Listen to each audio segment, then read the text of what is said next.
Géibheann agus bhórgéid fáilte. Welcome back to a pronunciation video for our poem Géibheann by Kathleen Maud. Now you've looked at the pronunciation guide, we're going to look at the pronunciation elements in practice now. Now this reading is going to be very, very simple for us. It should be a full 35 out of 35 for everybody. You are going to write down the pronunciation elements I'm going to give you, and you're going to bring that into the exam with you, and you're going to read the phonetics, you're going to read the pronunciation as we have it down here now, and you should be getting your 35 out of your 35 on this. So let's get you started.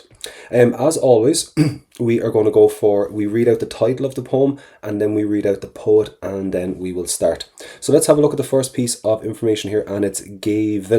So we're going to get that V sound. Now the reason why that's getting the V sound is the slender letters are wrapped around it, as we talked about earlier on. So Géibheann le Kathleen Maud.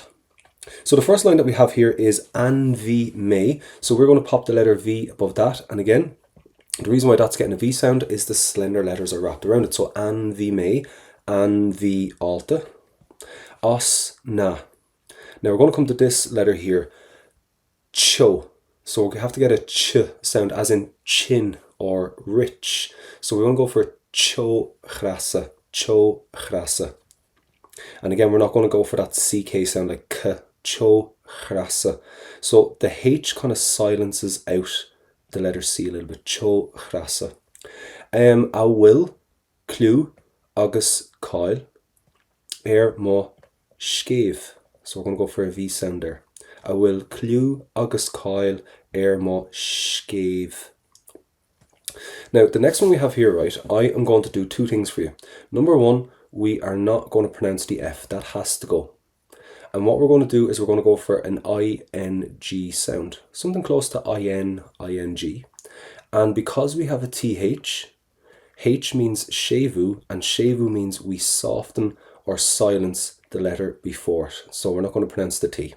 So what we have is chro-hing, chro-hing. So we have that H-I-N-G sound, or H-I-N-N, chro-hing.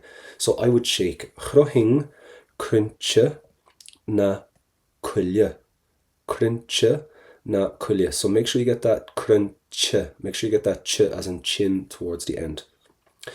Tra, again, H means shevu. Shevu means we need to silence out that letter T, so I'm going to cross that out. So tra, that's nice and simple. Le mo rar, le mo rar. Now, this is a little bit tricky for English speakers. So we need to kind of get that little bit of a r sound in the back of the throat. It's not the nicest of sounds, but we still need to try and get it out. Le mo rar. Achanish, but now lim shias, I lie down, and there's that th again. So H means shevu, so we are going to shevu, we are going to soften that letter T. Bra neam, bra neam. Tree.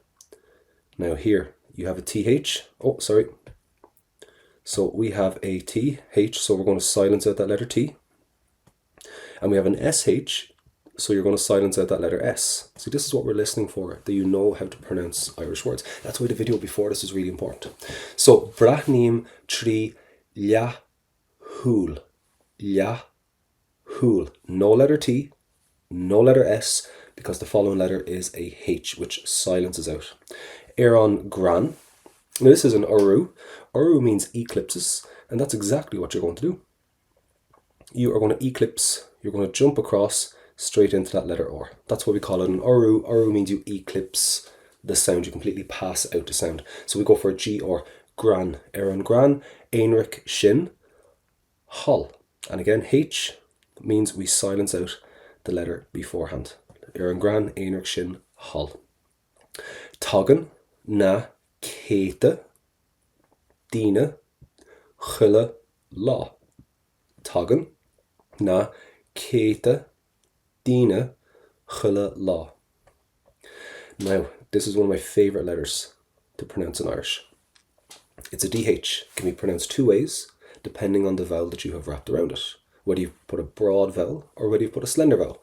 Now, we have a slender vowel. Remember, your letters I and the letters E are all slender in Irish. So what we're going to do is we're going to give this a Y sound, right? And again, we're not going to pronounce the F, and we're going to give this a nice CK sound. There's a couple of different ways you can pronounce that DH at the end, but I want to pronounce it in a way that's very clear and very, very obvious to the examiner. So we're going to take a harsh kind of Western sound. So what we're going to say here is a yen ok. A yen ok. A yenok. A yenok. Rud bi dum.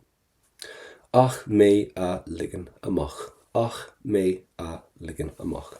So you're well able to pronounce Irish, but I want us to reinforce why we pronounce Irish the same. So we did our video on the pronunciation guide, how to change the sounds and how Irish change, how Irish is quite structured and actually quite logical in its pronunciation. And this is just us checking to make sure you can actually pronounce Irish. So that's Géibheann done and dusted for you. Pop on over and we'll get another nice short video done for you on our next poem called Scar. A chuirde, go to me Slán Anish.